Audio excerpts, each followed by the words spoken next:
Que Dios le bendiga. Estoy feliz una vez más por poder hablar de la palabra de Dios con usted y la familia que esté a su lado. Le doy gracias a Dios porque a Él está con nosotros. La palabra de Dios dice que Él estará con nosotros hasta el fin del mundo.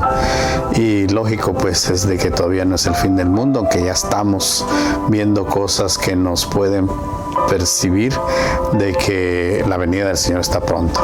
Por eso nosotros debemos de estar, como quien dice, listos, prestos y dispuestos para cuando eso suceda. Dios le bendiga. Mi oración a Dios es que le alcance donde quiera que esté y que en este momento usted pueda disponer de tiempo y también de su atención para poder escuchar esta palabra.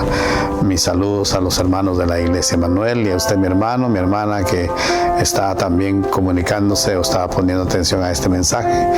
Mi deseo es que Dios le bendiga abundantemente. Mi deseo ahorita es orar para que Dios nos guíe en este momento.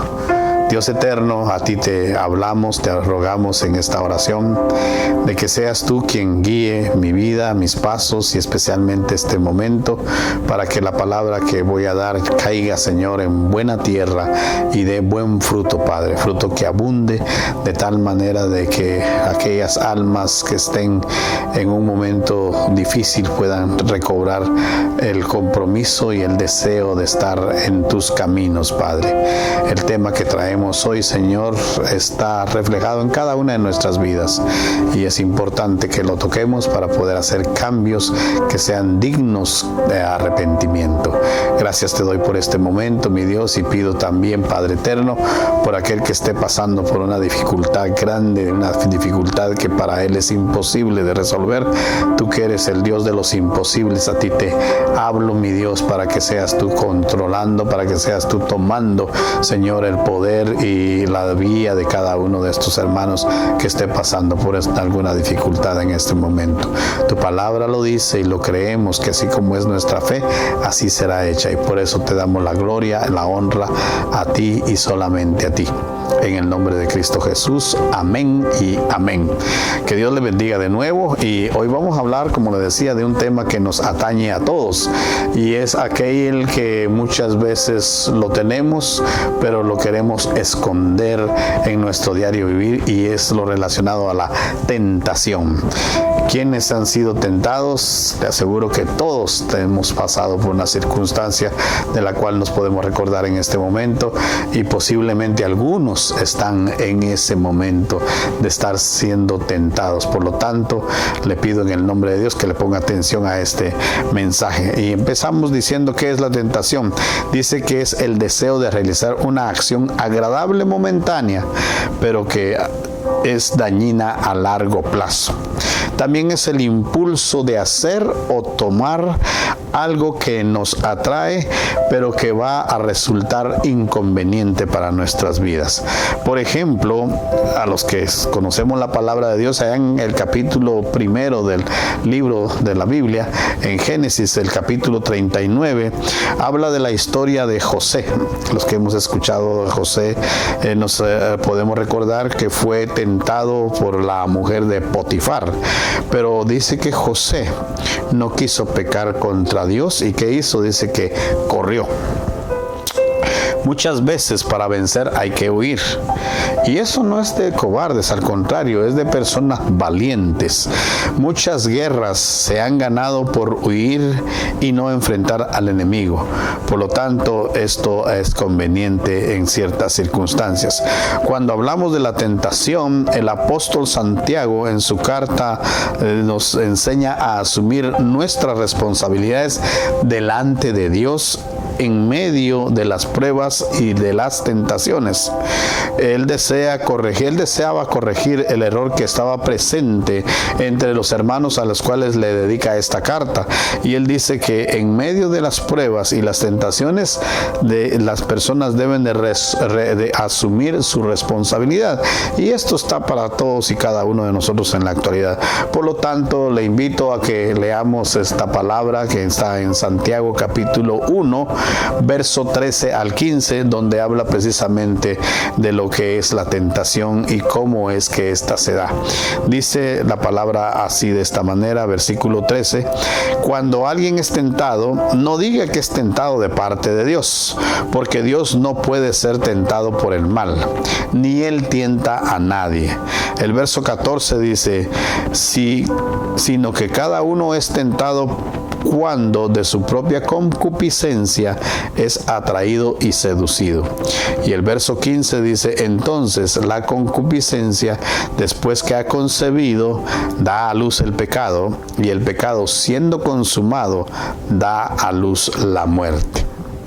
Entonces, al escuchar esta palabra, podemos ver que la tendencia del ser humano es echarle la culpa a los demás y no reconocer su responsabilidad cuando cae en pecado.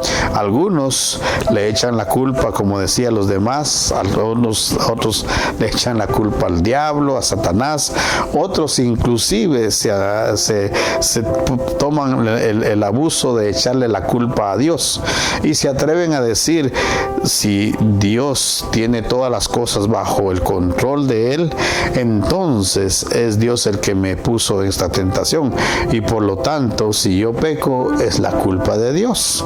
Algunos piensan de esta manera, pero veamos lo que dice nuevamente el verso 13 que acabamos de leer.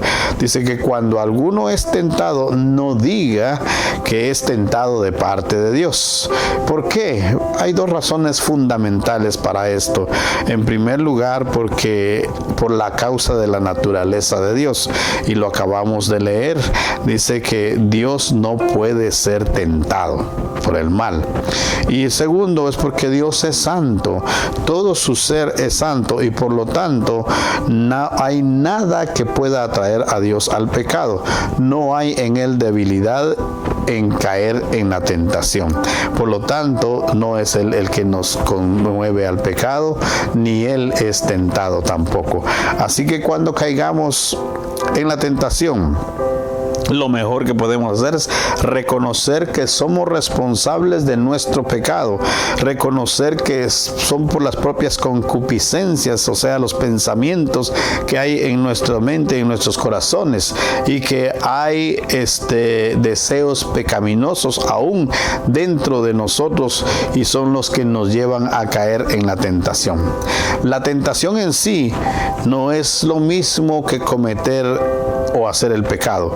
El pecado es el resultado de la concepción de aquello que está en nuestra mente, de acuerdo a nuestros deseos o nuestras concupiscencias que habla la Biblia, y que está en la carne o está en la naturaleza humana.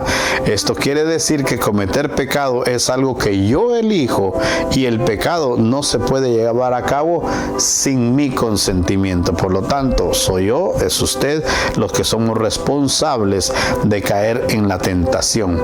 Pero también la palabra de Dios nos habla de cómo podemos evitar caer en la tentación, que es lo importante de este tema. En el libro de Santiago, en el verso anterior, el capítulo 1, verso 12, dice: bienaventurado el varón que soporta la tentación, porque cuando haya resistido la prueba, recibirá la corona de vida que Dios ha prometido a los que le aman.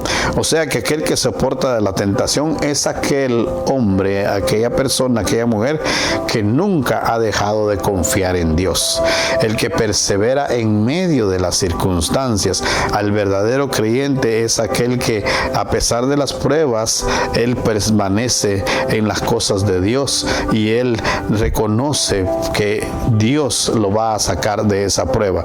Entonces, ¿cómo opera la tentación? ¿Cómo la tentación llega hacia nosotros?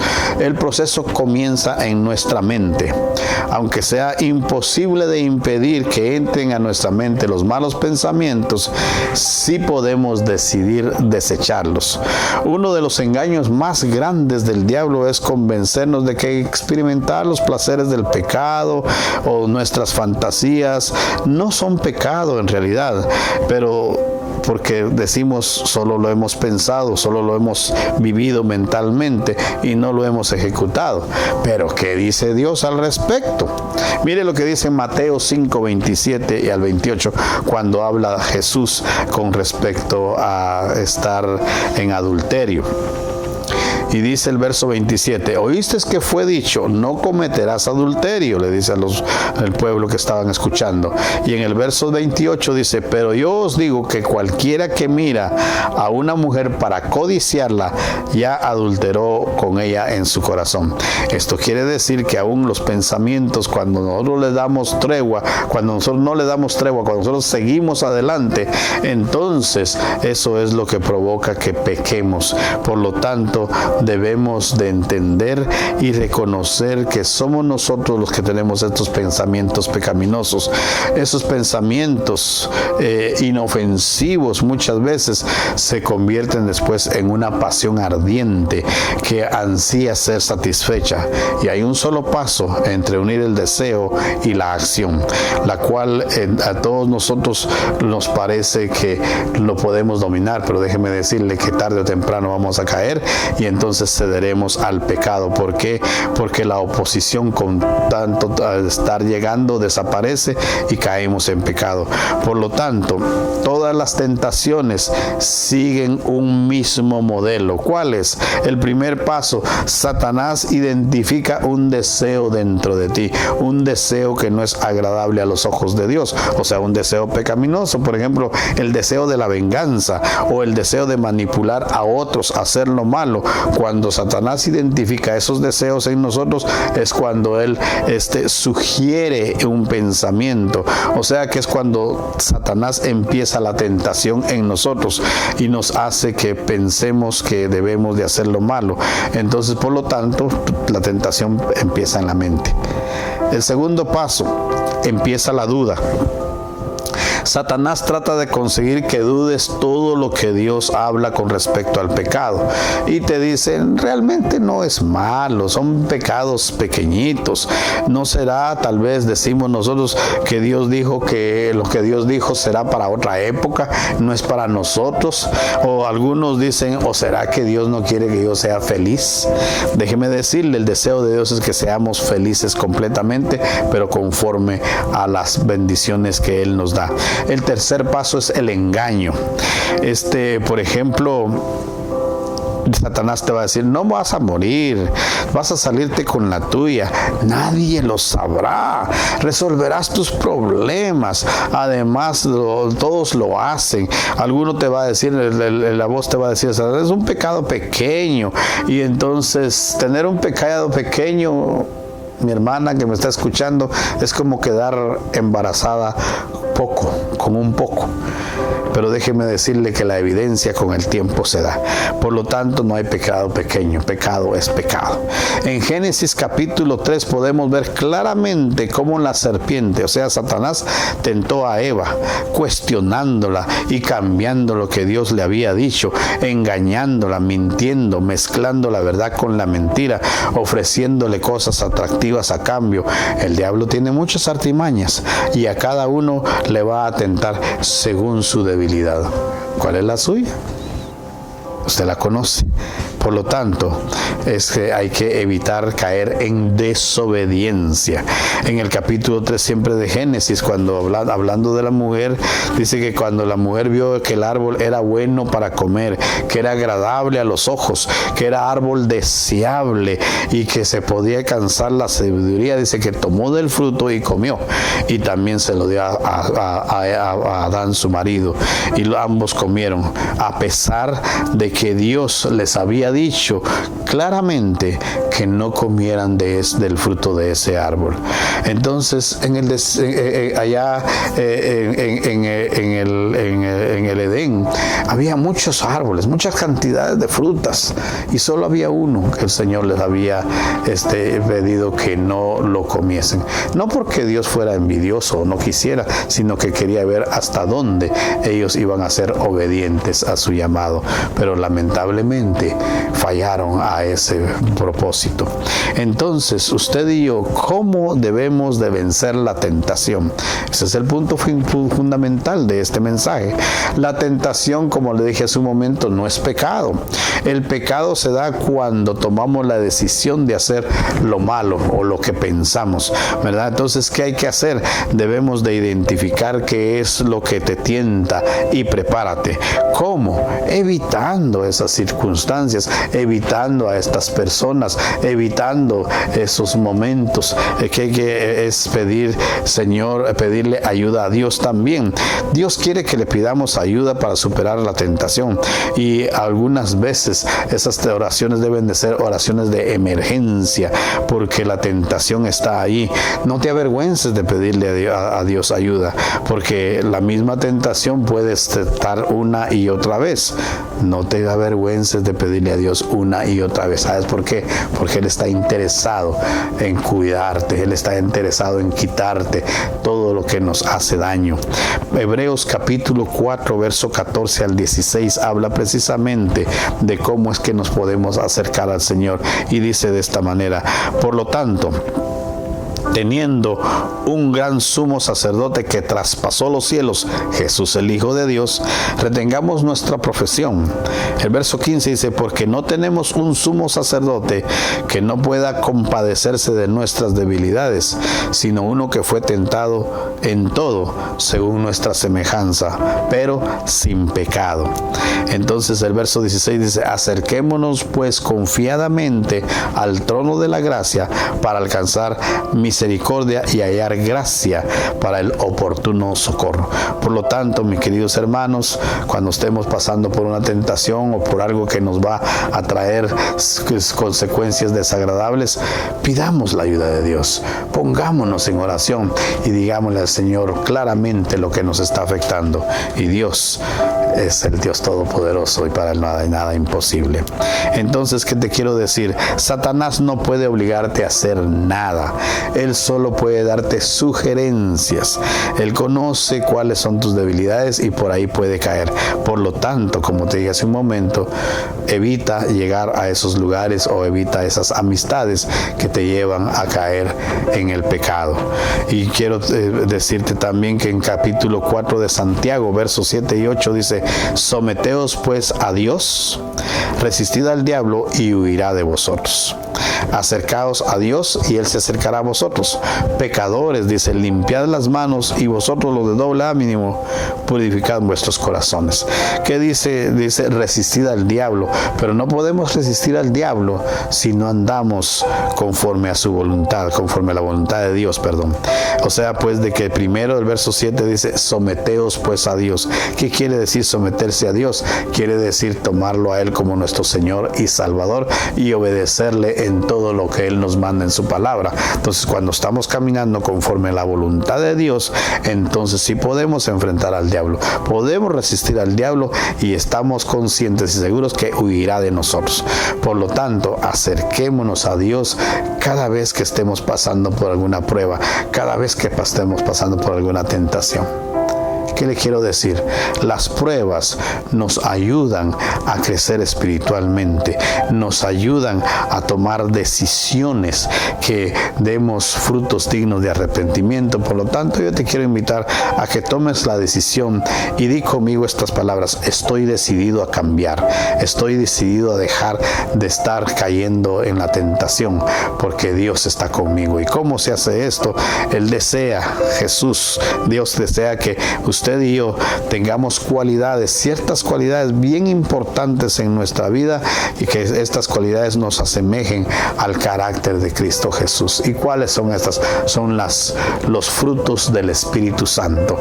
La palabra de Dios dice que no debemos de dejar que el Espíritu de Dios se apague, debemos de incrementar esa llama que está dentro de nosotros, que es el Espíritu Santo, y esto solo se logra a través de la lectura de la palabra de Dios, a través de la oración, a través de la ayuno, a través de escuchar palabra como esta que estamos diciendo. Y entonces podremos tener esos frutos del Espíritu Santo. Y estos llegan a nosotros a través de las pruebas, a través de las dificultades que caminamos espiritualmente hablando. Es cuando crecemos espiritualmente y es cuando damos frutos dignos de arrepentimiento, que son los frutos del Espíritu Santo. Termino con esta palabra donde podemos ver los 9 frutos del Espíritu Santo, y está en el capítulo 5 del libro de Gálatas, versos 22 y 24, y dice de esta manera el verso 22: mas el fruto del Espíritu es amor, gozo, paz, paciencia, benignidad, bondad, fe, mansedumbre, templanza. Contra tales cosas no hay ley. Pero los que son de Cristo han crucificado la carne con sus pasiones y sus deseos. Bueno, le acabo de leer 9 frutos del Espíritu Santo. ¿Cuántos tiene usted? ¿Cuántos le faltan? Pídale a Dios que le complete, porque Dios, cuando empieza una obra, la completa al 100%.